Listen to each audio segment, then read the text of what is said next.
Good morning, everyone, and welcome to the final day of the Dallas Startup Week, and welcome to the Corporate Startup Innovation Summit today. I'm really excited that we are here today for this particular summit, because even though I run a really big business here at Capital One, at heart, I am in startups. In fact, over the last 22 years in Capital One, I have built from scratch many of the businesses that we have in the company, or turned around businesses to become new businesses and successful businesses. And I'm here to tell you that it is a real opportune time for us to get together, because the world has changed. And no, I'm not talking about the pandemic. Over the last couple of years, the entire world has entered a new industrial revolution, the fourth revolution. And this is beyond digital. The fourth revolution is about artificial intelligence, it's about machine learning, it's new hardware, new software, new ways of doing things. And to move from one revolution to another, you can't tiptoe your way across, you can't walk across, you can't second guess yourself, you have to jump. And what is needed today, more than anything else, are leaders in corporations, in small businesses, in entrepreneurs, leaders who will be measured not by purely their intellect or their skill level, but their propensity to jump. Now, corporations, in particular, find it really hard to make these transitions, because corporations are so successful at what they're doing in the previous industrial revolution. They have optimized everything that they've done. They've been really successful. And when they encounter a new arena, the tendency is to dip your toe in the water and to try a few things on the edge, and then try to ease yourself into that arena. In my experience, I've found that that does not that does not work. The real success stories are of companies that are able to make the jump. And now in our businesses, we have done that over the last few years. And let me just share with you a few things that I've learned in this journey.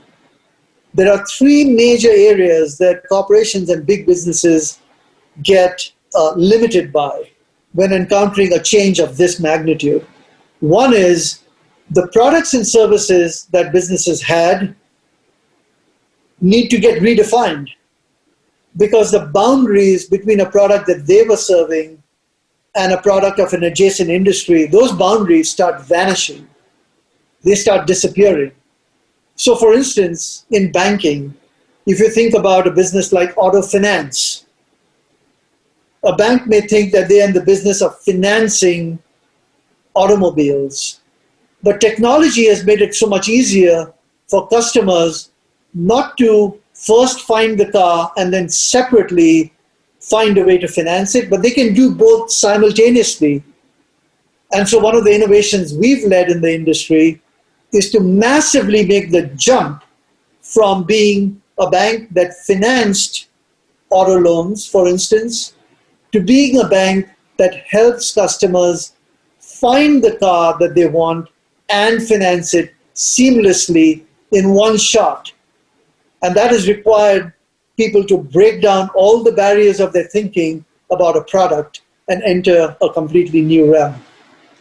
The second area that I found that companies generally find a really hard time dealing with, and certainly we had our own challenges, and there's something we had to really bust through, is the organizational boundaries.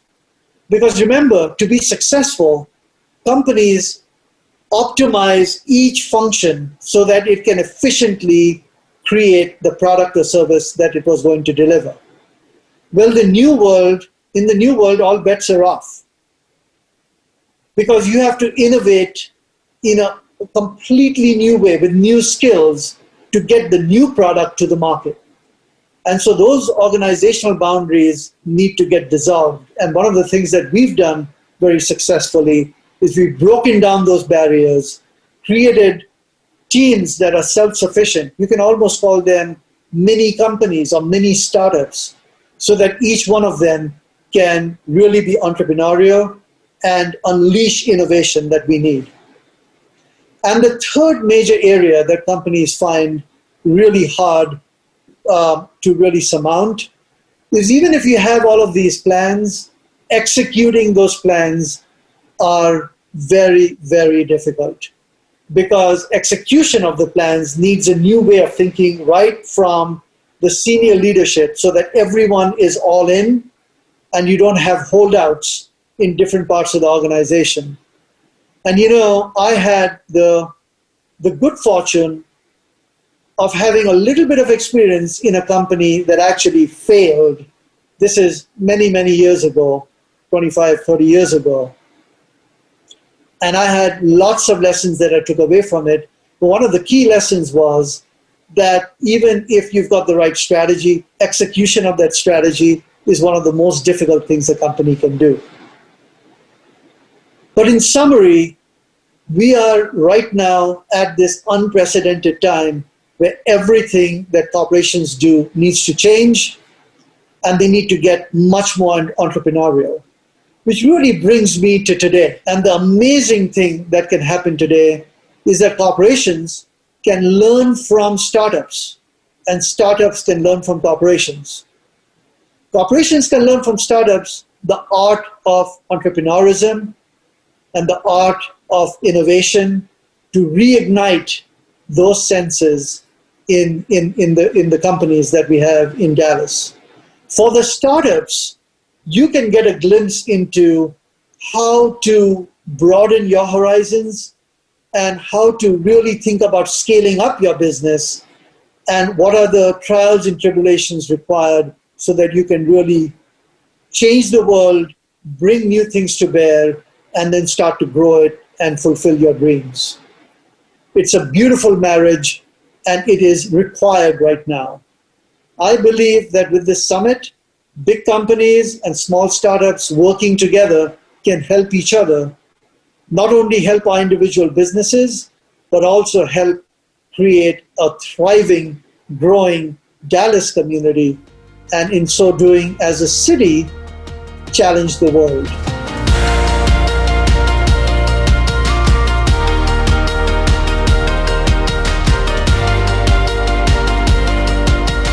Welcome to everyone joining us for the 6th annual Dallas Startup. Today we have two dynamic and, in my opinion, very cool entrepreneurs who are going to share their story and also give you some tips on taking your business to the next level. Today we have Rex Kazayas, founder of Asset Panda, and Stephen Bohannon, founder of Alchemy. Gentlemen, welcome to Dallas Startup, and I'm going to jump right into some questions. So, thanks for having us. You've both been very successful at your businesses, but there was a beginning where you get to make a choice between working for somebody else and going into life of an entrepreneur. So what was your motivation for choosing the latter, and that's to becoming an entrepreneur? And Stephen, I'll start with you. Well, in terms of taking investment as opposed to trying to do it yourself, I think that it really kind of depends on the kind of business that you're in. In our business, it's a technology business based upon lots of security and infrastructure and software and everything else. And so, the capital requirements to get that going would have been something beyond my reach at the time. And so I think that the alternative was to try to find partners and investors that believed in the idea to help support that, so that we could have the necessary capital requirements in order to be able to get going.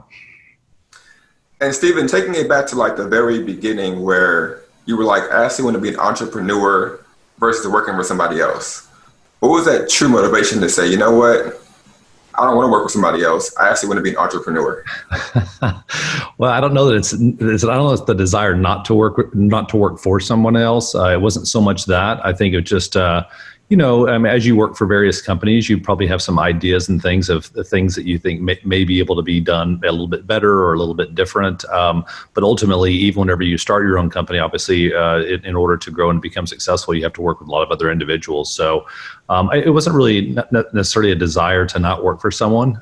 It was really just more of a new idea, and really no one else that was picking up on that to go and try to take that idea and turn it into something that's living.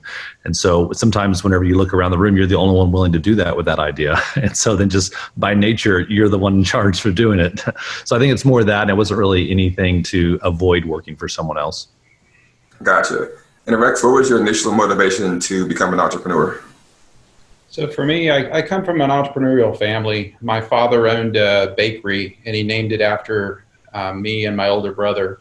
And I honestly thought from the time I was a little kid that everyone was an entrepreneur. I thought you owned the phone company and Stephen owned the oil and gas company, and that's just the way I was brought up.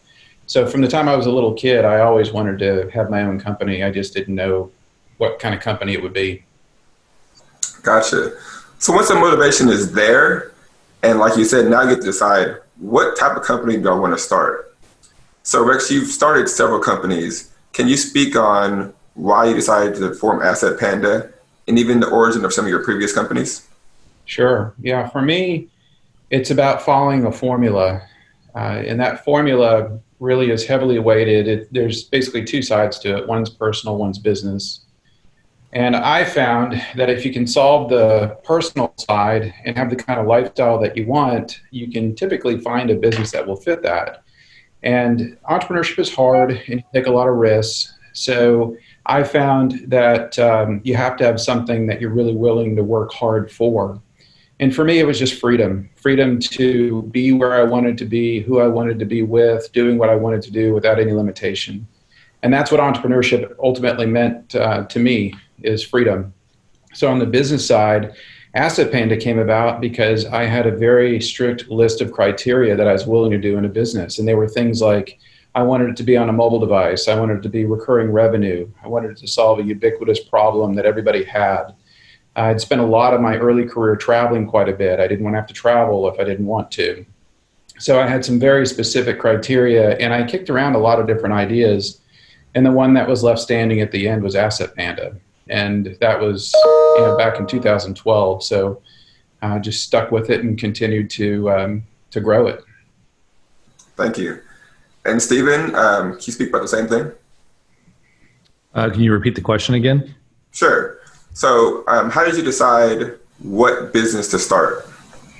Oh, yeah, that's, I'd spent probably about 20 years in the software and the technology business, and specifically around banking technology. And so it really just kind of happened organically, where there was kind of this opportunity, saw a need within the industry for something where it wasn't really what Alchemy does. We're a digital banking platform company. So we're able just to see that there was a kind of a need in the industry, because the early systems didn't really contemplate the big shift that was happening in financial services, moving more to all digital as opposed to a physical channel based business. And so, I just happened to be kind of in that position and been in that industry for a long time. So it was really just kind of identifying the problem and the need, and then just trying to, obviously capitalizing on that. So once you decide kind of what business to start, one of the biggest questions for an entrepreneur is, how do I get the money? So Stephen, you got financed initially. I think you even did a second round recently. When you initially started Alchemy, how did you decide the type of financing to do, and how did that actually happen? Well, the very, very beginning, the very first financing was about $80,000 to basically build a prototype for the idea around it, and then to go and take and shop that to various potential clients, basically showing the idea and seeing that, if we built this, will you buy it, right? So that was kind of the initial idea.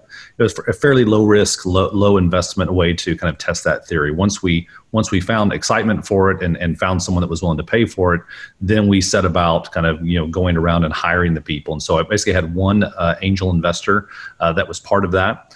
But then like the first kind of professional capital that came in was about, I guess about 3 years later. And that was whenever we knew that we wanted to offer hosting solutions, and there was going to be some significant investment to be able to do that. And in that case, what we did ultimately is went to a VC that's actually based in Texas, in Austin, actually. And to their website, they asked you to submit your business plan and answer 2 questions: why you and why now. And so basically, we had to go create about a 30 or 40 page document that outlined kind of what the business plan is, what the idea was, and submit it to them. And we got a call back, and then a few months later closed that. In fact, they're still an investor today, but we've closed multiple rounds, and then have added to that investor community since then. But it was everything in kind of different steps along the way. How did you initially find that VC that gave you the 80 grand? I think it was a combination, just through some business contacts as we started kind of looking at needing potentially several $1 million in order to invest, looking for, companies, especially when you're here in Dallas. You're not obviously in the hotbed of Silicon Valley where you can just kind of throw a rock and find an investor. And so we were looking for specific VCs that were maybe interested or focused upon investing in companies in Texas. And so that just through some checking around and networking, we kind of found one of those that were really focused on investing in the Southwest and specifically Texas. And that's how we did. So it's really just through networking and connections. Awesome. Rex, I know you started several businesses. Can you talk about the financing journey on some of those? Sure. With my first company, I was just out of college. I raised 300 grand. I was profitable my first month. I never needed the money. I spent years basically buying out the other investors, and it cost me a lot more than 300,000. So it was a big lesson for me to learn. So every business after that first one, I bootstrapped on my own, including Asset Panda. I was fortunate to have a few different exits before Asset Panda. I capitalized it with about 1.5 million of my own money, and then another 1.5 million in debt, just commercial bank debt. And so I'm a 100% owner of Asset Panda, and I'm a big believer in bootstrapping for lots of different reasons, control and all that sort of thing. But I also think, we live in what I consider the golden age of entrepreneurship. So when I first started my companies and I needed infrastructure, for example, I used to have to go out and buy the servers and air conditioning and cabling and all that sort of thing. And now you light up AWS. And when we started Asset Panda, we were on the same cluster as Netflix the day we opened. And I can give you lots of other examples of different services that are out there. So there's, I think there's a need. Most companies, especially if you're a tech company, if you're a software play purely, the cost of building these companies just seems to be getting less and less over time. The real challenge is the marketing and the sales effort. So one of the things that stuck out to me that you just said was you raised 300K initially. And so can you talk a little bit about that process? How did you get such amount of money? And you were relatively young when you did it too. Yeah, I was 22 when I went out to go raise the money. There was 3 angel investors at 100 grand apiece.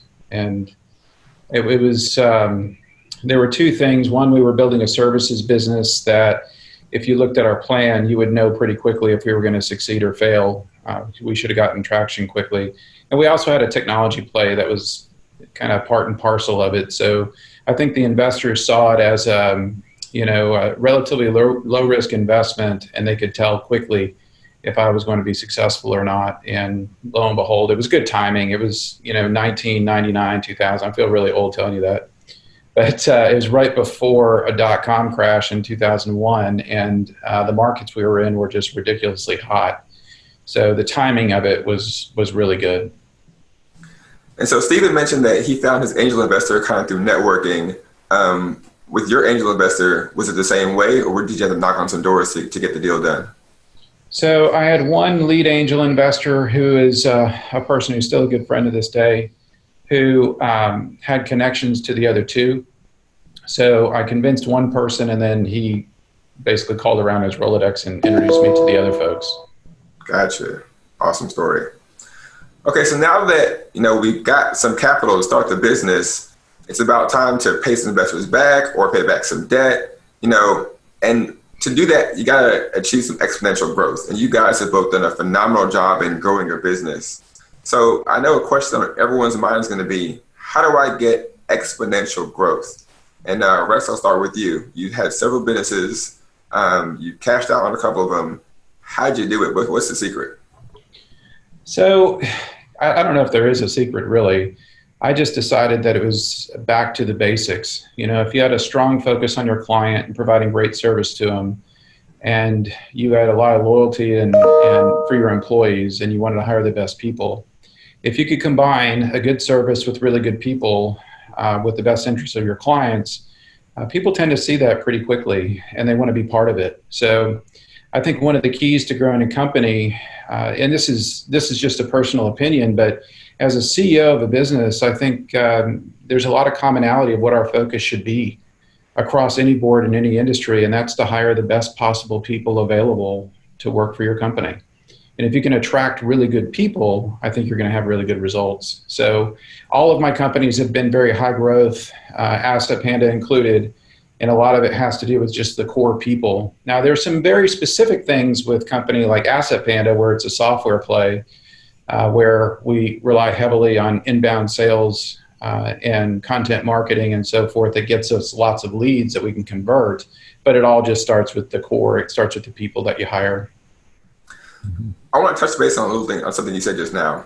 I was watching one of your interviews yesterday, and it really impressed me because you not only have a great product, but you actually detailed when someone goes to your website what they want to see in order to make a sale. And you named kind of like 4 things that a customer want to see. And I was like, wow, not only does this guy have a great product, he actually knows the customer journey to making a sale. So it's not just about having a great product, you have to know the other side of the store of the coin too. So can you touch a little bit about that and how that it takes like content marketing skills and other things to really drive that high revenue growth story? Yeah, I believe that most of the buying decision, especially in tools like this, and maybe for almost anything now, is made before they ever contact anybody from your company. They want to see that you're a professional, so they want to see a professional website. Maybe like back in the day, if you walked in somebody's front lobby, you wanted to see, everything perfect in a nice Class A building. They want to see that on your site. They want to see points of validation. They want to see other people that are using your system. The information that they want it to be readily available and accessible. They also want to see reviews. What are other people saying about your company and your product? So there's a number of things they want to check off. From a content marketing perspective, a keyword analysis goes a long way. Understanding core keywords, short tail keywords, and long tail keywords. So you can develop content that speaks to all of those. So when people search, they can find you on the front page of Google, the top 3 landing spots. And that's really what our goal is to inform the customers as much as we can up front. And there's an old saying of meeting the buyers where the buyers want to buy in the language that they speak. So that's what our goal is. And, it's hard, it's challenging because Asset Panda is a platform. And as a platform, we work with everybody from Disney and Tesla and Amazon to Stanford, Harvard, OU, UT, the British Red Cross. And we find that people start in the same place and end the same place. They have something they want to track, and then they want to be able to track it. But then the methodology that they use along the way can vary depending upon the use case. So from a content marketing perspective, we have to spend a lot of time talking about those nuanced use cases that can show the value. And what you want is a customer to come to your site and say, oh yeah, that's me. I have that same issue. And I think these guys are experts and they can help me fix it. Thanks, Rex. Stephen, you've also achieved, exponential growth. Can you talk about some of the story behind that and some tips for everyone listening? Well, the first thing you have to start with is you have to have there's got to be a market need for whatever it is that you're ultimately trying to offer, right? So you have to have a market need, and then you need to have a really good product, and that product can also be a service or a piece of software or whatever else. But you have to have a good product to offer to that market. So, and that's the first kind of checkbox on, is there even potential for exponential growth? Because you could do everything else right, have the right people and so forth, but there's not really a market. It's not really solving a problem, or your product's not all that great. There's a great market and a problem, but you don't have that great of a product. So I would say the most important thing is looking at your market and ensuring that you have a product that solves a problem that's actually a good product. Once you get there, then in terms of the execution side of things, I totally agree with Rex. It is on the people side of things. You're obviously going to generally need people, whether that be in both of our cases, it's a software company. So whether it be developers or whether it be the people that manage those developers, whether it be salespeople or marketing or whatever else. I mean, you kind of, those things I think happen a little bit more organically. And like one of the things that we've done, when I say organically, I mean, you kind of generally hire and add those types of resources as you need them. So initially, for instance, you need to have a product. So in the cases of software, you got to build something before you can go and sell it, right? But you build it enough to where you can start selling it. And then ultimately, the further you get along, well, now I need to invest more in sales. And then maybe sales isn't getting as many leads as they need. So now we invest a little bit more in marketing. And so I think that you definitely, there's a certain, even though things will be happening concurrently throughout, there's a certain order of events that you have to have. But again, it all starts with, there's no key to exponential growth just by this particular formula. You got to look at your market, got to look at your product, and then the rest of it's execution. When you experience that exponential growth, and that's the harder piece of it, right, is being able to handle that, because ultimately, if you're doing well and you're growing, that generally means you've got a lot more customers. There's a lot more moving parts. There's, you got some customers all of a sudden, maybe a few of them set with you, and now you have to handle client relations and customer satisfaction and things like. So then there's all these problems that come along the way, and then now you go hire account managers and client success teams. So all of these things kind of just you're proactive and reactive all the time. I mean, that's really part of this, and I think the biggest thing that I would say that one of the biggest skills, at Alchemy, or characteristics, one of the biggest, we have an award at Alchemy called the Mettle Award, METTLE, and the reason we have that is, I get asked all the time, like, what is the most important characteristic, that if you're building a company and hiring people, is it they're smart? Is it that they work hard? Or is it that they're great communicators? And as I looked back, and I've just said, the most important characteristic, honestly, people that have mettle, because mettle is how you respond to adversity, and what kind of attitude and work ethic do you have whenever things aren't going your way and you're facing headwinds. And the journey of an entrepreneur, and especially one that's going through growth, is one with constant adversity. There's constantly some fire that needs to be put out. There's constantly some new problem that you need to solve. And so I'd say finding the type of people that you have beyond intelligence and work ethic and integrity is finding people that truly have mettle, I would say, is the key, because it's a constant uphill climb, in the wind and the rain, with people tugging on you all along the way. And so it really, some of it just requires perseverance and mettle. And that's, to me, that characteristic is really the key if you hope to be able to live through explosive growth. Stephen, I heard you give a Star Wars analogy one time on listening to folks, and you mentioned that, when you listen to your team, listen to industry veterans, you call them kind of Jedis, and also the new folks, you call them kind of Padawans. So I was like, that's really true. You have to have a combination of both to really, get new ideas in a generation. So when you're talking about innovation and listening to your team, how important is that? Well, I think that's to any organization. I think whether it be a group of friends or a community or a place for higher learning, and definitely in a company, that kind of speaks back to that diversity thing. One of the things that you'll see some people do, and I think it's a little bit of a mistake, is the natural low risk way. And by the way, this will be something when you bring in investors that they'll actually try to press you to do, is we want repeaters. We want people who know exactly what they're doing. They've done this before. They come from the industry. That they kind of get this list. Basically, we don't want risk. Right, that's ultimately what they're saying. The problem is if you ultimately build your entire company out of that, what you really have is everyone who comes from the same industry or from the same kind of way of thinking, and now they're just all thinking the same way altogether at your company, right? And generally, you're not going to have a lot of kind of fresh, groundbreaking ideas that come out of that. It's just human nature. We tend to kind of only be exposed to so much, and then we tend to kind of only have a certain amount of deviation from that in our, quote, new ideas. So one of the things that we were very conscious about, because in our market, it was a 100% replacement market. So we were out selling online banking and mobile apps to financial institutions to use that. And so, and what we were out there saying is that there's a new way, like that this industry is going to be kind of turned upside down, that companies like Apple and Amazon and stuff are setting the new expectation for consumers. Well, and so if we went and built our company from other digital banking companies, right, which technically those hires would be the lowest risk for us because they already know what they're doing. But then the problem is, then what would keep us from ultimately just building products and services that just look like the exact systems that we're trying to replace. And so what we really tried to do was to pull in people from these other areas and other industries, technology still, but not from the banking industry, definitely not from the digital banking industry. Now, that being said, there's also still a lot of reasons why those things are lower risk, because there's a lot of deep experience and things that you need to know that you gain that experience from being in the industry. So our thought is you bring in, what you call new blood. I don't care how old they are, but it could be young. It could be they're just not from this industry. And generally, you mix them with the people who have a real depth of knowledge about that particular market. And that when you combine those two things together is ultimately when you create the best solutions, because it could be very, very creative, but at the same time pragmatic and realistic and really something that you can actually achieve. So I think it's really making sure that you don't have it where you look around and say, well, gosh, we built this whole thing from a bunch of competitors, that supposedly we're trying to be better than, but now all we did was just bring the people that we were beating over to our side. Well, so just think about like a football team, right? If everyone's beating on the Cleveland Browns, you probably don't want to recruit all the Browns players to your team, and you'll probably start losing too.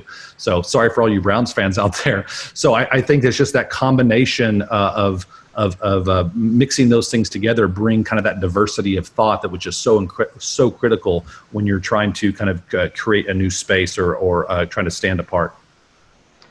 Thank you, Steve. Rex, one of the great things about this conference is the intersection of small business, startups, and corporations. So you landed some pretty big clients, Disney, Netflix, things like that. I'm sure everyone wants to know, how do you land a big fish like that? Because that can really drive revenue growth and expand your business. Sure. So Netflix actually is not a client. We just have the same hosting environment at Amazon. But with us, our entire strategy is built around inbound marketing. So companies like Tesla and Disney had people that work for them that were looking for a solution, typically a very specific solution. So not a company-wide thing, but maybe a department. So our goal is to put content out that they can find and they can consume, and it draws their interest. So they come in through a CTA on our site. And we really can't delineate between big fish and small fish as they come through the funnel. So for us, it's just opportunistic, and it's not really a specific target. We found that as marketing matures, and I'm sure everybody's got different takes on this, but when I took marketing in school, we talked a lot about industry segments. And for at least at Asset Panda, we found that that's not a very effective way to market to people. It is definitely a way that we do, but the most effective way is through personas. So if you're an IT manager and you work for Tesla, Disney, or a small nonprofit, you probably have the same issues. So we tend to market towards the person, what their job responsibilities are, what their pain points are, and we find that translates very well from the smallest nonprofit to the biggest Fortune 100. So that's how we approach it. Thanks, Rex. And Stephen, I know you are dealing with some pretty sizable banks on a regional level. How do you get those clients in the door? Because once again, even banks are relatively big. How do you land that? Yeah, in ours, relatively big is relative. Just to give you a sense, there's basically 10,000 financial institutions in America, about 5,000 banks and 5,000 credit unions. Most people are basically familiar with 4, like B of A, Wells, Citi, and Chase. But there are 10,000 others. So, and there's a huge drop off from number 4 to like number 5, like 1.6 trillion to 500 billion. Like it goes that quick. But the average asset size is around 4 billion. All right. So for us, when you talk about within the concept of in the financial market, I would say that our customers aren't the quote the big ones, but within our segment of the non-mega banks, we do tend to go up market a little bit. The easier thing for us is that our market is very well defined. It is more outbound marketing. Now, obviously, we have things where as people are looking for systems that they want to be able to search in Google or wherever, and then come to our site and see content and learn more about us.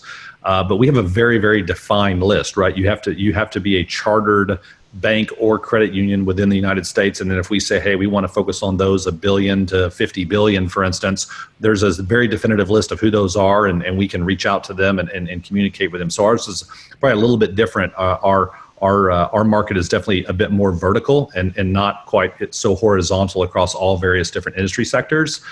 So ours is totally outbound, and is 100% B2B and with a defined market.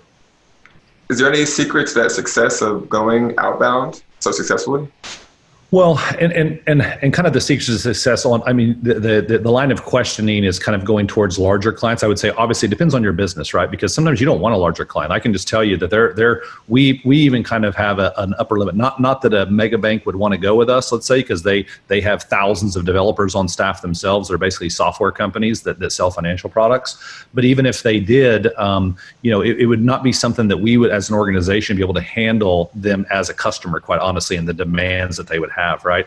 So one of the things that I'm telling you this really from my experience, even in the financial services industry for 23 years or so, is that there's oftentimes a size of a customer where it's not worth it. Like you can be enamored with the logo or with the company profile, and you can think, oh wow, if we could only have them as a customer. And I'm just telling you, sometimes that you're asking for trouble.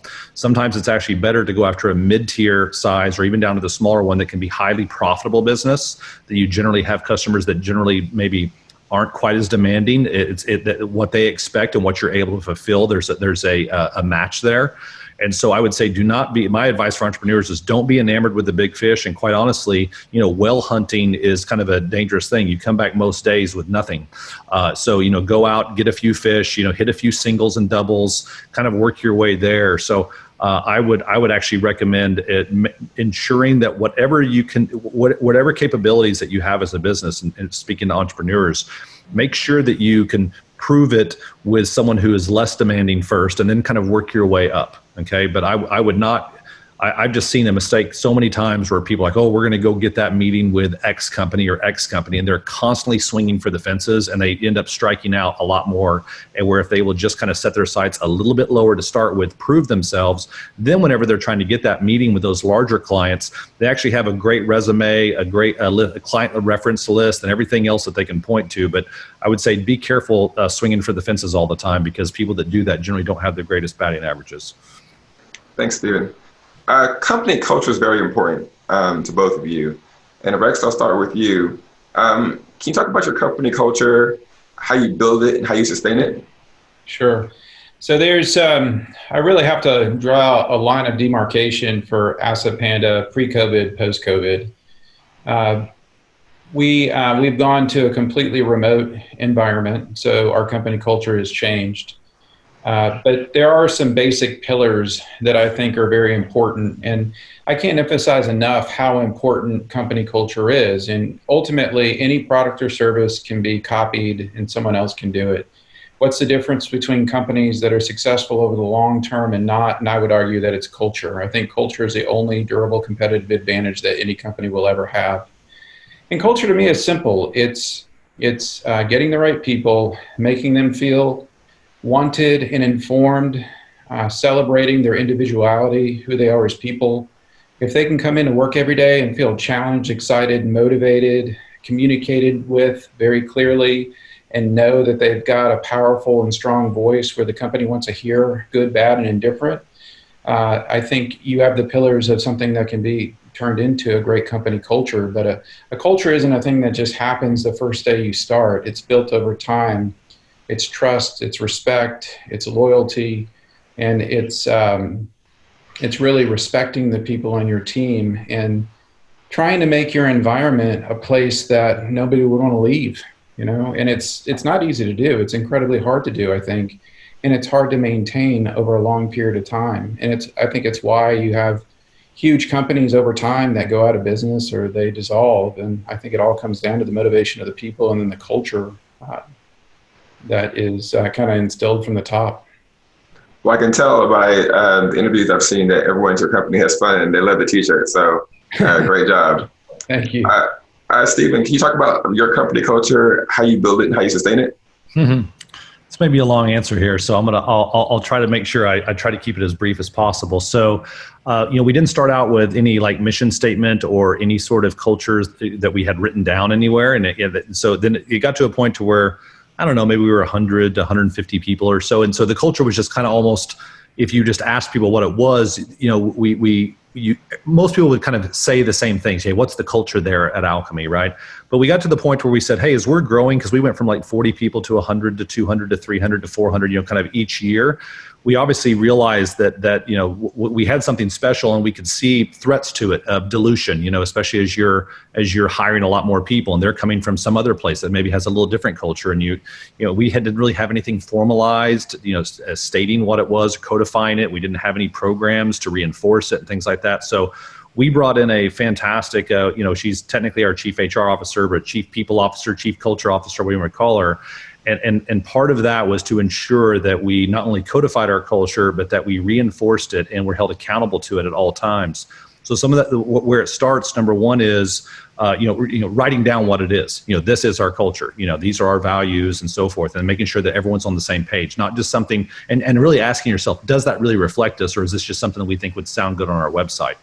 And by the way, everyone should have their own thing. There's not one great culture. It depends on your business, depends on the people, but whatever it happens to be, make sure it's authentic. So that's something that's got to be there, and if whatever you say it is. If you guys have a lot of great time together or whatever, then say, great, what part of our culture is having fun? But if you don't say it's having fun, because then employees just resent it and it just looks like words on the wall, right? So that's first thing is, so writing it down that it's authentic. Then what we started doing is, throughout our process of hiring people, for instance, we kind of filter for culture fit, regardless of skills. Like the primary job of our HR team, because you can go through resumes and interviews, and this person can be smart and have all the background and experience. But one of the things that our teams weigh in on is, do you think they'll be a good culture fit for the company? Right. So that's one thing. Then once they get in the company, besides doing a lot of things that kind of Rex mentioned, making sure it's a place they don't want to leave, and we do benefits, and we do ways to connect with each other. We serve all of our employees lunch every single day. We do these things to kind of create kind of cohesiveness. But then the other thing that we do is at the end of the year, for all of your performance reviews, we have 6 culture compounds at our company, and your entire performance review is, how well did you exhibit those culture compounds? Rate yourself 1 to 3 and give me examples of how you exhibited each of these things. Things like transparent communication, trusted accountability, courageous innovation, stuff like that. So now it's part of your performance review. And then we have all kinds of things within our communication where we're constantly reinforcing these things. We'll say things like, one of ours is courageous innovation. So maybe we send out a blast where we're talking about one of the teams, what they did and how they demonstrated courageous innovation. So you constantly see our culture compounds and all the communication of the company with examples of how people are exemplifying that culture. So you're constantly reinforcing it in all your communication. So, and then we also have what's called culture training. So literally every person at least once a year has to go through culture training. And we talk about it. We talk about the example. And so it's like, I think they do it like 30 employees at a time or something like that. And it's like a one-day session. And we challenge our culture. We say, do we really exhibit these traits? What are ways that we need to do this better? What are ways that we're failing? So we look at it almost like a business objective within our company to maintain our culture, and everyone just kind of holds so tightly to that to hold on to it. And I would just say that culture is not simply putting up a list of 5 or 6 things that you are on your site, or maybe at like a couple places in your office, and saying, yeah, that's our culture. It is something that has to, especially when you're growing, because you're bringing in so many new people to the company, you have to have formalized, institutionalized things in place to ensure that it does not get diluted, and in fact, it gets strengthened. So hopefully that's short enough for you. No, that would be great. You can tell I'm passionate about it. Yeah, I'm with Rex. I think it's the most important thing about your company, and it's really the only differentiator, really sustainably. Forbes had a whole article on this and saying culture is actually the number one determiner of perpetual innovation within a company. And then you see that out there in the marketplace, companies that have kind of a one and done, flash in the pan, had a good idea, kind of fizzled out. And then other companies that just seems year after year after year, they're always coming out with something new, something innovative, leading the market. And the difference in those two companies generally is the culture. Thank you very much, Stephen. I'm going to do some rapid fire questions now. So Rex, this one is for you. Time management. When you're beginning in a company, sometimes you have to do everything, but then that kind of limits your growth.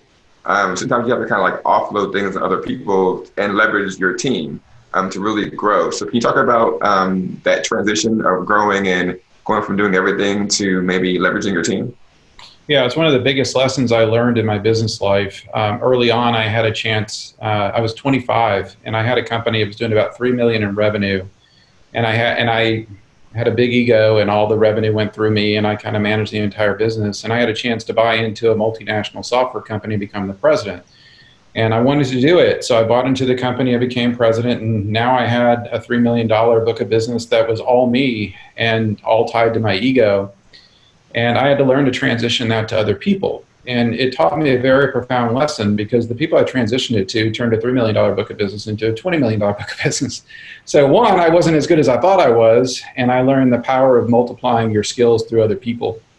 And that really is what the job of the CEO is to work through other people and empower them to make decisions without you for an outcome that you both expect. So I focus like crazy on trying to empower my people to make decisions. And I also, there's a couple of tricks too. The world has changed. So you have different skills that you want to bring into your company full time. And then there's lots of other sites out there where you can buy very specific expertise for specific projects.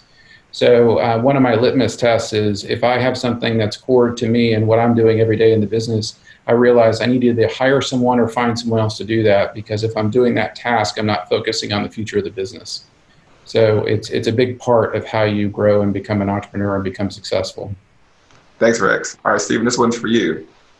Failure is a natural part of business, and it can be frowned upon in an organization, or it can be accepted and learned from. Can you talk about the advantages of failing fast?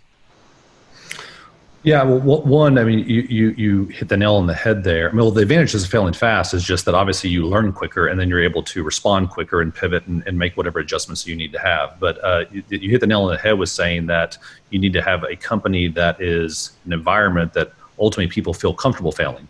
And that is a huge differentiator with the company, because we call ourselves a disruptor in this space, and then we have the defenders, right? The ones that we're trying to replace their systems, right, that are out there. And I would just say that what we see generally is that in the defenders, they very much have a culture of kind of not losing what they have. They're the equivalent of the football team that has a 4-touchdown lead, so they totally change their game plan and start running the ball 1 yard every play, because they don't want to lose their lead, right? Well, eventually a lot of times those things backfire on you. So I would say that empowering your people and and having a culture that allows people to take a risk, to try something new, something that ultimately what you're ultimately hoping is that there's some great positive outcome that could come if that risk were to work out, right? I mean, that's, you don't want to just take risk for risk's sake. I mean, there should be something that you could gain from it. But then ensuring that whenever they don't, that it's like, okay, we learn from that, we move on, that you don't have a culture where everyone's getting canned, or, oh, I heard so-and-so messed up, they're probably going to get fired for that. If you hear those types of things in your organization, that you don't have a culture that ultimately promotes experimentation and being courageous. So it's very key for us. Now, the flip side of it, you can't go all the way to the other side and just have people failing all the time, right? Then sometimes you just have bad employees that you have to say, hey, that person, they only fail. So there is a balance to all of it. But I think that not only failing, but like you said, failing fast is really the key to. It's basically it's the difference between having something in an oven and having something maybe in a convection oven or a microwave. Like how fast do you get there, right? It's the rotation that ultimately gets it there. So we're big believers in that, and I think that's what you see with the companies today and the startups and the smaller companies having that kind of culture of it's okay to fail as long as you try and take a risk. I think that's why you see these companies coming and you see a lot of times the larger companies start to stall on their growth as well, is because they become more focused on not losing what they have than trying to move to the next level. Rex, how has COVID changed your business? Or has it? It has, fairly substantially. The biggest thing is where we all work. So we are a fully remote company now. And it just so happened that right around the time of COVID, our lease was expiring. So in January of 2019, we put in place an initiative to allow the entire company to work remote. We did it not because we saw COVID coming, but we had a lot of employees that wanted flexibility. The other issue we had is we had very specific skill sets that we were trying to hire, and it was very difficult to hire them in this market. The folks that tend to be very specific expertise in the SaaS market tend to be on East Coast, West Coast. And it was very hard to get those folks. So for us, it was an initiative that was already put in place. Now, it really pushed it forward about 12 months faster than we would have liked.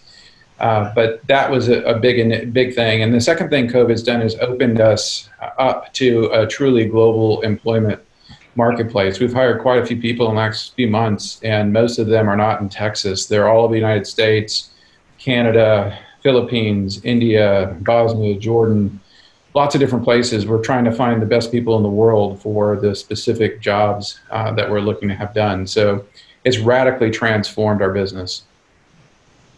Well, Rex, that was a great answer. Stephen, I have one more question for you, and then I'm going to ask for you some parting words. If you were to go back and, talk to yourself when you first started the business, like time machine time, right? Go back and say, hey, young Stephen, what would you tell them, or is there anything that you would do differently when starting your business?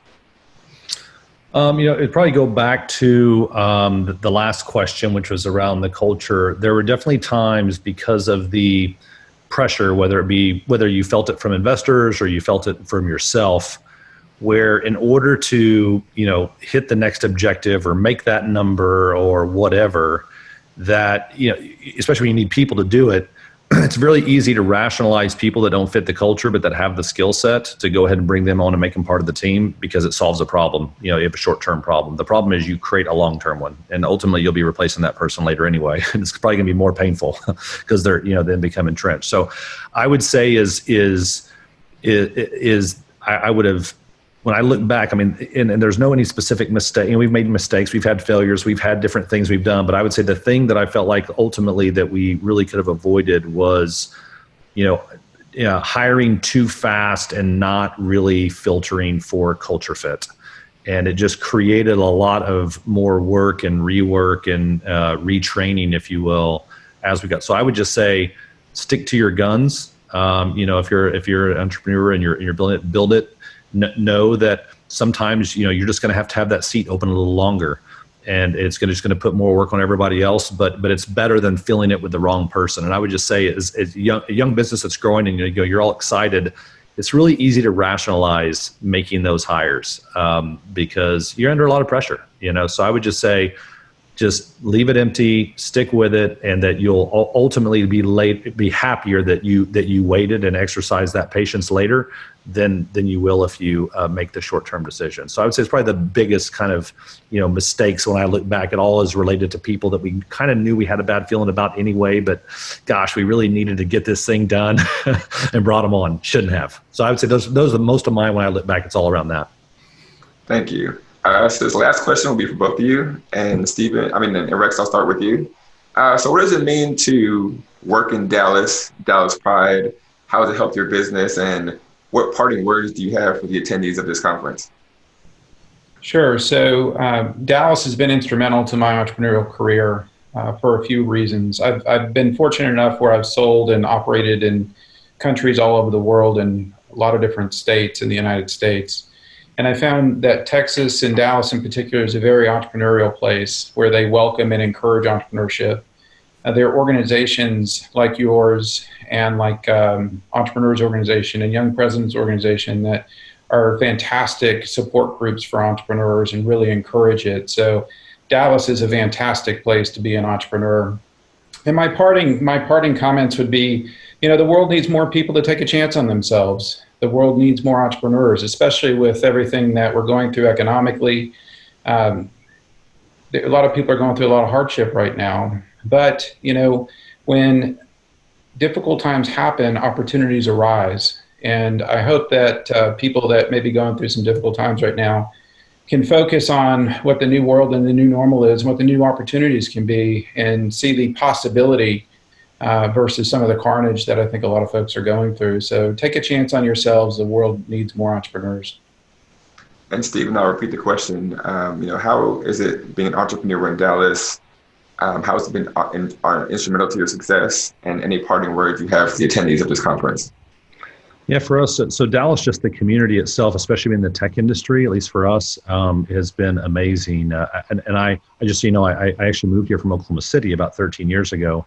And I remember at the time when I was trying to find some developers initially to work on the idea, that I just like Googled various tech stack skills that I'd be looking for in LinkedIn.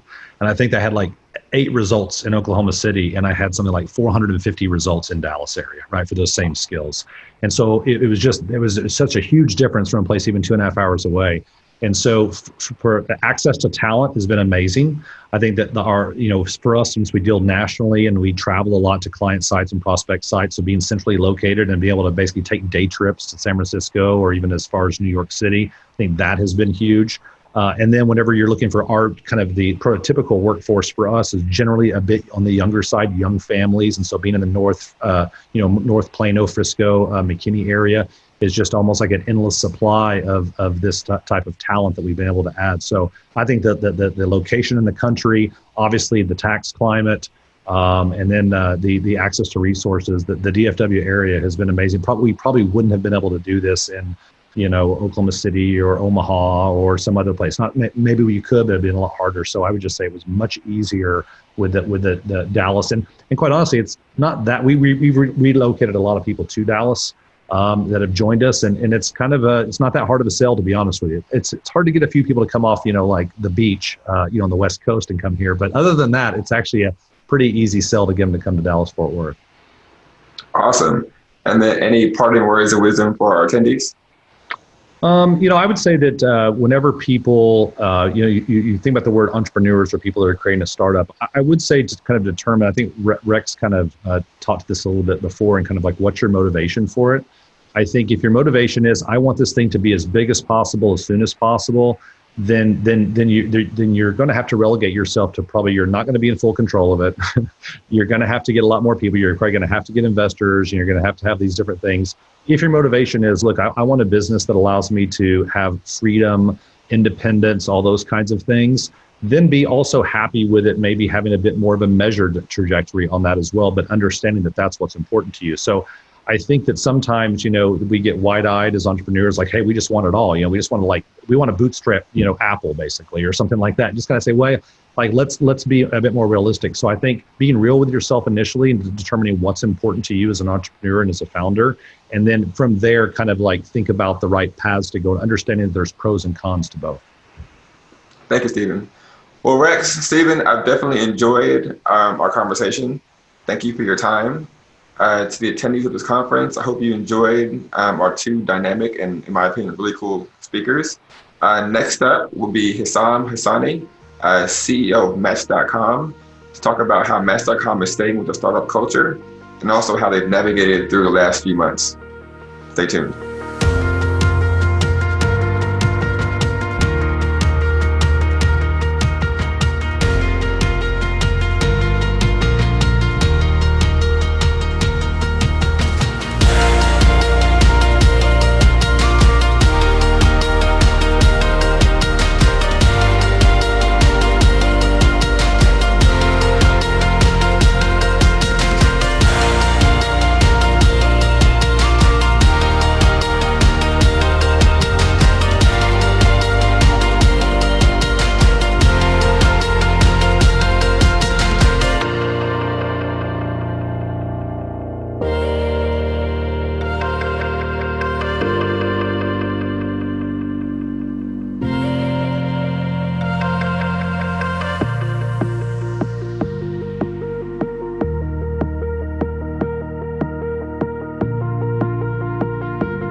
Well, hello, everyone, and thank you so much for joining us. My name is Danielle Abril, and I'm a tech reporter at Fortune. I cover everything from the big companies to the mid-size to the small, and today we have a very special guest, Hussam Husseini. He has experience across all of those areas, so it should be really exciting to talk to him. A little background on Hussam. He has been the CEO of Match for nearly 3 years, and he's spent just under 10 years at the company, serving in roles including the CEO of Plenty of Fish, the general manager of new initiatives, and vice president and general manager of Match International. Husseini,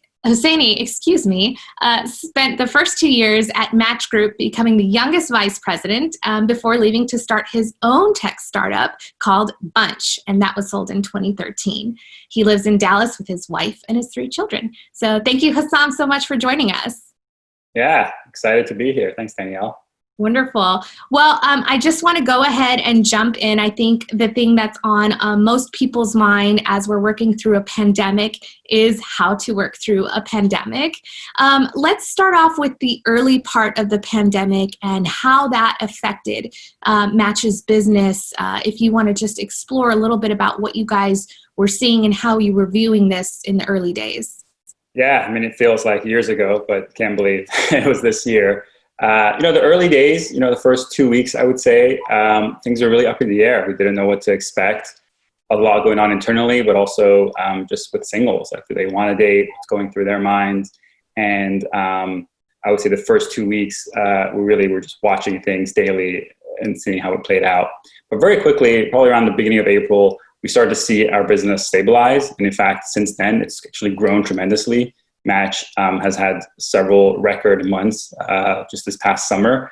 So, dating is alive and well. Singles and humans, ultimately, we crave human connection. The pandemic threw a wrench in that. We had to sort of figure out the new normal, but the underlying need for our service was still there. I was around at Match actually during the 2008 financial crisis and the recession. And we saw similar trends then, that the core need that we provide through our service is needed regardless of a pandemic or a recession. Just looks a little bit different. So we did do a few pivots early on. We're the first dating app post-pandemic to launch video dating, which we can talk about, which I think really provides a safer way to get to know someone before deciding, if you want to meet in person. We also we have a team of experts at Match that are available to our members. We actually opened that up nationwide for free to the entire country because we knew navigating a relationship and dating was tricky. It was unprecedented. So we wanted to provide as many resources as we could. And we actually, we'd working on something at Match around introducing a free tier at Match. Match has always been a paid service. We're a premium dating app amongst our competitors. So you had to pay. But we'd sort of been thinking, should we sort of have a free level of service for our members? And as soon as the pandemic hit, it was a no-brainer. We actually rolled that out to the whole country to make sure that Match was as accessible as possible. So a lot of quick pivots. We had to stay nimble. It's been an evolving few months, but I think we responded really well early on, and we're seeing some great business trends. And we did see the second quarter for the larger organization sort of beating all expectations and seeing this extreme growth. I'm curious if you could talk a little bit about that growth and sort of, you just mentioned a lot of initiatives that you guys did during this pivot. What specifically you saw sort of leading that growth? I think it was a combination of everything. I think this is a pretty big event for everyone, and dating's no exception. And I think just responding to the needs of members and showing that you're a company that's evolving and you're meeting your customers where they want to be, which during the first few months it was virtual. It was, let's keep it over video. So we were there with them as things are opening up, and we're finding members are wanting to meet in person now, although a bit more carefully and cautiously. We've evolved with them. So I think just staying sort of in tune with the needs of your members. I mentioned a team of dating experts. This is a team that actually talks to singles every day. So since the pandemic has happened. We've talked to over 15,000 singles. These are one-on-one conversations. So it really helps us keep a pulse on what's going on in the minds of our members. And that really is great feedback for the business to evolve and adapt. And what we've seen is over the last 6 months, the first phase was really what's going on. Should I be dating? Do other people still want to date? And it's evolved now to, okay, we figured out how to get to know each other virtually. We're trying to keep it safe. How do I actually, form a connection with someone who are wearing masks and staying distance? How can I really get to see if there's chemistry there? So those are the kind of questions that we're getting. And I think there'll be, in 6 months from now, there'll be sort of new questions and new challenges when it comes to dating. But I think the common thread for us is to stay on top of those trends and to respond appropriately. And yeah, you mentioned that we are seeing just great demand for our business. Obviously, a lot of other options for singles to meet are off the table. Bars, restaurants are closed. People are staying at home. They're being more cautious. So as a digital service, obviously, there's just great demand. And we've seen that across all of our brands. And that led to just a great second quarter for Match Group. So you mentioned sort of adapting and understanding, keeping a pulse on exactly what people wanted. Can you tell me a little bit about the trends that you're seeing? I know we've seen a rise in video dating. You guys were pretty early in that process. Tell me a little bit about what you've learned from your customers about how they want to date right now. Yeah, it's super fascinating. Moments like this, a pandemic, usually do one of two things. They either accelerate a trend that was already happening, or they sort of change user behavior in a fundamental way. And I think we saw both in this case. So in terms of a trend that we've been seeing, and this has been widely reported, that there has been some fatigue with dating and dating apps, a fatigue around hookup culture, which really proliferated the last 5-6 years, and a shift towards more meaningful connections. And during the pandemic, with hooking up really off the table, we've seen that accelerate, and strong demand for services and apps that provide more meaningful connections like Match. So that's sort of one sort of change that I think accelerated with the pandemic. Something that sort of took a turn is video dating. So we've been watching video dating for years. Match has tested several versions of video dating over the last 10 years. And prior to the pandemic, interest was really muted. It was something like 5-6% of singles would do it. Which is why we didn't really invest in the feature prior to this. And so this, I think, served as a catalyst for video dating to become more common. I removed some of the stigma. And if you think about it, in a non-pandemic world, a quick video date before you decide to meet in person is actually a great tool. You can get to know the other person and figure out if it's worth stepping out for. It's in some ways it can be less awkward as a date. No one has to decide who's paying. You don't have to decide where to go. It's really just a more low pressure way to get to meet someone. So even in a non-pandemic world, video dating we always thought had value, yet users didn't want it.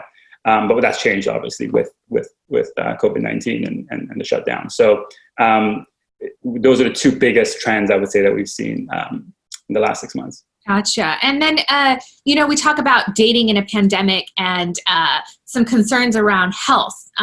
Tell me how Match is sort of navigating, are you telling users or giving users any health advice, or not advice? I know you're not like a health group, but just any tips on dating in a pandemic, or how are you approaching sort of the safety piece of dating while also trying to obviously encourage meaningful connections? Yeah, I think, health and safety of our members is a top priority. So we start sort of, so we have a team of experts. They're talking to members. We actually do give direct advice. The first thing we always say is just comply with what's going on in your city, whatever the guidelines are. That's sort of number one. And we also encourage folks to get to know someone digitally at first. Like I said earlier, pre-pandemic, there was this sort of rush of, hey, let's just go out and just get to see each other in person. That's the only way I can really get to know someone. So we are encouraging folks to just take a beat. The feature on Match is literally called Vibe Check. It's just get this 5-minute video, get to see if you feel the vibe with the person before you decide to go on a date. So it means you're going on less dates in real life, and I think that's just a safer way to approach the dating process. So we encourage our members to just comply with all local guidelines. and to use video as a first step before stepping out and meeting someone in person. Got it. And so let's talk a little bit about some of the larger issues you guys seem to be getting involved in. I saw some news about Match sort of rallying around the racial injustice movement and some possible involvement in sort of encouraging some excitement around the election. Can you tell me a little bit about what you guys are doing and what sort of traction that's bringing to Match? Yeah, look, the topic of racial injustice is super important to us. I'm a immigrant myself. I moved to North America. I'm from Toronto. I moved to North America when I was 12, and I actually grew up in a predominantly minority neighborhood. My high school was a public high school. It was 80% minorities, and so I have a really sort of different worldview when it comes to race, just from my own upbringing. So it's something that's pretty important to me, and I also feel that I've been very lucky. I've had the right mentors along the way that have gotten me to where I am today. Without them, I wouldn't be here. So this is something that's personally important to me, and also at Match we want to take seriously and do what we can. So around the time where this was in the national spotlight, we took action. We had a lot of tough but necessary internal conversations about the topic, about how we could do better, about how our country could do better. We also kind of put our money where our mouth is. We made donations to several charities that we felt were progressing these views, and we also had donation matching for our employees to make sure that the causes they feel passionate about, that we're matching their contributions as well. So really for us, it was not a business decision. It was not something that we thought was going to increase business for us, but just internally as a company, making sure we're doing the right thing. And you mentioned the elections. There are I don't know if most folks know about this, but some of the most recent startups within Match that have launched out of Dallas. So two brands that have come out of Dallas are BLK and Chispa, which are the #1 dating apps for Black singles and Latinx singles in the US. And for the Latinx community, we've actually launched an initiative to encourage voter registration. We've partnered up with Voto Latino, which is a nonprofit focused on getting Latinx folks registered. And we've partnered with them to encourage our members to get involved and vote. Gotcha. And that actually segues right into what I wanted to talk about next, was innovation at Match. And, you guys are a very large company, but you're able to keep innovating and sort of spinning out different little groups and apps and things like that. Can you tell us a little bit about what it's like? I mean, you come from a startup background. Well, you have a startup background, and you're now working at a large company. Tell me about how that sort of innovation works, and does it compare? Yeah, look, I think a lot of times people draw sort of a distinction between the startup world and the corporate world. And in my view, they're a lot more connected than we think. So I started off at Match for a couple of years. I left to do my own startup. I came back, and for the last 8 years, I've had several roles. And I learned more in those 2 years of doing a startup than I did in the 10 years that I've been at Match. I really value the learning that anyone can get being involved in a startup. And I think what's actually happened is in the corporate world, companies are realizing that some of the principles that startups operate under are really valuable in any setting. You're working under scarce resources in a startup, and that forces you to approach business problems in a certain way. You have to be scrappy, you have to be lean, and in a bigger environment, you may have the resources, but why, when you could test 5 ideas for the same budget and time, why would you just go all in on one? So I think some of the principles of the startup world are actually being valued by companies. I think it's actually gone the other way, where companies are trying to mimic what startups have pioneered.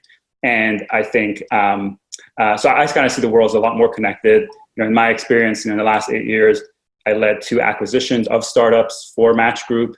I set up the incubator lab right here in Dallas. Not sure if most folks know, but the global innovation arm for Match is run here in Dallas. We have 20 entrepreneurs, and engineers working on cutting edge ideas in dating. It's called Plus One Labs, actually run by a great entrepreneur named Andy Chen today, right here in Dallas. And so I think the worlds are very connected. But I could go on and on this topic. So let me know, Danielle. We will return to that, I promise, because I definitely want to end this conversation to speak directly to startups and entrepreneurs who are interested in speaking with Match or learning from Match. But I want to get back to Match real quick to understand a couple more trends around sort of what's happening today. First of all, the basic question, we're in a big election year, lots of things going around. I wonder, does dating change in an election year, and does Match have to respond to any user interest there? And this may be an off-topic question, but it just seems like more and more people are getting politically involved or concerned over politics. Yeah, we do see some trends pop up every election year. The number one question that we get is when and if users should be talking about politics on a date. Is it the first date? Is it a fifth date? If it's important to you. So we always get that question. And in the past, we'd encourage users to sort of get to know someone, and when it naturally is the right time, so second date, third date, that's when you should talk about politics. This year, we'll see how it plays out. One of the things we've seen this year is just that the pandemic alone has forced some more what we call big talk on first dates. Usually you start with small talk, but I think the pandemic has just got people talking about more intimate personal topics earlier on in a relationship. It's a clear trend we're seeing. So that may lead to more political conversations on dates early on. But in the 12 years sort of I've been at Match, I'm always surprised that when we ask our users, when we do studies of the market, politics doesn't matter all that much when it comes to love and relationships. It always feels more important in social media and in the news than when it comes to people's lives, and especially in their relationships. So I can't remember what the stat is, but I think it's a vast minority of singles that say politics can be a deal breaker. A lot of folks are really open-minded when it comes to meeting someone, and that's not the number one thing they think about when they try to figure out if someone's the right partner for them. Gotcha. Another thing that we've been interested in following was, when Facebook came out with Facebook dating, everybody freaked out over Match and were like, oh my God, there's this big social media company now entering the space. What does that mean for Match? And we saw some fluctuation in Match's stock, and there was a big hubbub, and then I don't really hear anything anymore. So I'm curious as to what you've seen from Facebook dating, and if competition seems to be rising in your industry in general, given the pandemic and given sort of people's want to connect from home these days. We haven't seen any impact to our business as a result of Facebook launching Facebook dating. Of course, in my view, more competition is fine. That's what we're built for. We compete internally within Match Group with each other. So what's one more dating app to keep track of? But we haven't seen any impact to our business. Look, dating is all we do. Every single employee at Match is 100% focused on figuring out the best dating experience for our members. And we think that's really what's led us to be successful for the last 25 years since Match invented the category. So we haven't seen any impact from Facebook dating. Of course, it's Facebook. You can never rule them out. We have to stay diligent and make sure that we're continuing to innovate on our products. But so far, we haven't seen any impact. Gotcha. And then also larger, big company thing that we've seen is obviously Match Group has spun off from IAC. And then earlier this year, before that, you guys got a new CEO, which I understand you kind of rose up the ranks with her. So I'm very interested in understanding if the new changes to leadership and the fact that you guys are like a separate company now, if that changes your strategy at all, or sort of what that means for Match. Yeah, so as you said, we spun off from IAC at the end of June. So we're a fully independent public company in Dallas, which I think is the exciting part. I think we're now one of the largest independent public companies here in Dallas. And I think in that decision, it was really a case of we had a proven track record. We've been operating as a public company for 5 years now, pretty successful, but majority owned by IAC. And I kind of describe it as just a teenager that got a little too old for their parents' house and had to sort of get out on their own. So we're already independent, but we're already public, but we had to sort of get our full independence. And I think it just, it's a great thing for us now that we're based in Dallas and fully independent. Shar and I have known each other for a long time.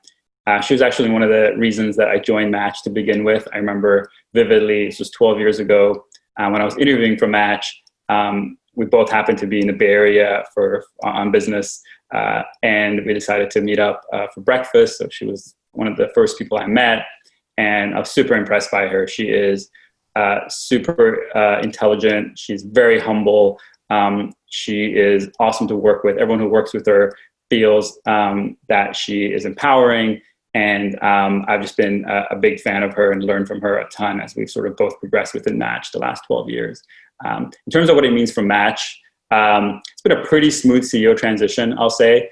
Shar was already president of Match Group, so she already partnered with our prior CEO, Mandy, on all things. So it was very natural for her to take over, and we haven't missed a beat. And she's been a real big supporter of everything I've been doing at Match, and there's really been no change to the Match strategy as a result of that. Gotcha. And so looking ahead, I know that obviously you guys have been adapting well to the pandemic and the trends of the pandemic. But what should we expect? What kind of things can you give us any teasers to what's up your sleeve we're 6 months into this thing. I don't know if there's more news coming in relation to the pandemic or just other things that you guys are working on separately through your innovation labs or through other initiatives. Yeah, so there's a few things I can talk about. So video dating, I think, is here to stay. It was definitely a must-have tool during the pandemic, but I think that users are very interested in continuing to use it in the long run. So we're going to be investing on improving our offering there and making sure that it's evolving. And the 2.0 version of that will be launching soon. I also alluded to earlier that singles are entering a phase of, okay, I'm dating, I do want to meet folks, although safely and cautiously, but how do I get to know them better in this world of social distancing? For the foreseeable future, at least the next 6 to 12 months, there is going to be some element of that when it comes to dating. So we're working on a few things that can help facilitate that. They can help members maybe get over those more awkward conversations early on. Are you going to wear a mask? You want me to wear a mask? Are you okay if I take you to a restaurant, or you just want to walk in the park, social distance, things like that, to help members be able to navigate how they want to date a little bit more effectively. So that's what's top of mind for us. And I think at this point it's really hard to plan out what we're going to do in 3 years because so much is unknown. But like I said earlier, I think we got to stay nimble. We got to make sure we're adapting our product with the needs of singles. Really month by month. Gotcha. So let's go back to innovation and startups. I'm sure a lot of founders are waiting for more on that. You talked a lot about your innovation lab. Tell me a little bit about how you guys work with startups and how startups can work with you. Yeah, so I'm a big believer in the startup ecosystem. I think we have some really, really great talent here in Dallas. When I did my startup, it was in Toronto, so it wasn't in Dallas, but I saw the benefits of just the talent pool shifting between startups and companies. I thought that really helped both sides get stronger. A lot of the startup founders, my peers, are now running some of the big tech companies in Toronto and Canada broadly. So I've kind of seen that shift back and forth being really, really good for the ecosystem. So for us, I think, our culture really thrives on operating like a startup. There's a lot of values that we live by, for example, and you kind of mentioned this earlier, that we're constantly innovating and launching new brands. One of the principles we have is you have to disrupt yourself. That I think is in our DNA, and we've done that several times over. We also, like to always act as if we're the underdog. So, at Match, for example, when I was at Match, first time around, Match was the largest dating app in the world. I left for my startup, I came back, and Tinder had taken over. So Match was number 2, Tinder was number 1. So when I came back to Match 2.5 years ago, one of the first things I did is just kind of get in front of the company and say, guys, we're the underdog. Like, we have to start acting like it. And we started making bigger changes, bigger bets, which led to some really great results for us. So, I think those are the principles that we really live by. Our incubation lab works on some cutting edge ideas in dating. Based in Dallas, they're always looking to connect with local startups and entrepreneurs that are that want to talk and open to getting involved. So I think it's the culture that we have that I think really can give back and contribute to the ecosystem. Wonderful. And then I know that over the years, you guys have done quite a bit of acquisitions when you find something that's, kind of fits the Match brand. I'm curious as to what is your acquisition strategy and what you look for when you're looking at different startups to possibly acquire. Yeah, it always starts with a great team. In a lot of our acquisitions, the startup founder and the team has stayed on and continued to lead the company within Match. And most brands within the group still continue to operate independently. We're really a portfolio of separate companies that compete in a way, but also collaborate. So running a company within Match Group really comes with a lot of autonomy. And I think that's a really exciting value proposition for a startup founder, that you can have the resources and the know-how of a big company, but still have autonomy to run the company the way you see fit. So that's really been our approach. So we look for great teams, we look for great founders. In a lot of cases, they actually stay on and continue to run the company within Match Group. Got it. And then finally, I do want to ask you a little bit about some takeaways, folks who are watching, especially founders and entrepreneurs. You've like I said, innovated both in a large company and you've run your own startup. What are some pieces of advice you would give folks who are sort of trying to make their way through and create a successful company today? Yeah, look, I think a startup experience is invaluable. I think there's something about it, just the scope, the pace, that really, really is a great environment for learning. And I think, don't underestimate the value of that. Look, I'll be the first to admit, the startup I ran, we didn't end up selling it, but it wasn't a huge success. But despite that, I think it was pretty transformative in my career. All the things I've done at Match have tapped into the learning there. I actually remember very distinctly in one of the second acquisition that I did for Match, Plenty of Fish, I went on to be CEO. And this was a startup, essentially. It was founder-led. And it was the first few months of me integrating it into Match Group and welcoming them sort of into the family. And, it was early days, a bit rocky. I was trying to figure it out. And I remember one day kind of just walking to the office and being like, I got to take off my Match hat. I've been in a startup. I've been a founder. I've managed a startup before. And the folks there are probably feeling what my startup team would have felt a couple of years ago.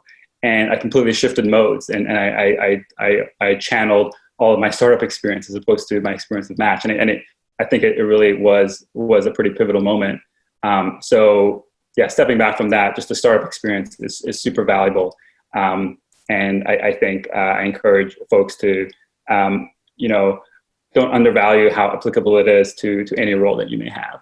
I think staying nimble is just served me very well. I think especially during the pandemic, I think another principle that, I've lived by is just to be as authentic and transparent as possible. There's a lot of unknowns in the world and you as a leader may not necessarily have all the answers. But I think that's okay. I think you can let your team know that. Maybe talk about how you might make a decision when the facts do become clear. But just be open and transparent with them. And I think it really goes a long way, especially in a world where there's so much unknowns. Wonderful. And then I do want to leave the last question. I know it sounded like the last one was the last question, but want to leave the last question open to you. What do you think we need to know about Match, about what you guys are working on, about what you guys are doing that we haven't discussed? Now's your chance. Yeah, look, I think Match, we're headquartered here in Dallas. A lot of the cutting edge innovation at Match Group is actually happening right here in Dallas. So I really want to make sure people know that. know that the culture we have thrives on entrepreneurship, on being a startup, and thinking like a startup. So you know, a lot of that's happening right here at home. So I encourage anyone that, you know, is out there to know that Match is here. Yeah, that's really how we operate. Wonderful. Well, I appreciate your time, Hassan. Thank you so much for speaking with us today. I think this was a great conversation about innovation, about what's happening right here. Well, right there, I'm in San Francisco, but right there in Dallas, and understanding sort of how to navigate such unprecedented times. So thank you for all of your insights. For everybody else still watching, coming up at noon, in the Sessions tab is an Ask Me Anything conversation with Chris Fitzgerald, Chief Technology Officer at NTT Data, and Mickey Fokin, Director of Care Delivery Innovation Lab at Children's Health, to discuss how their companies can work with your startups. So thanks everyone for joining us for this session.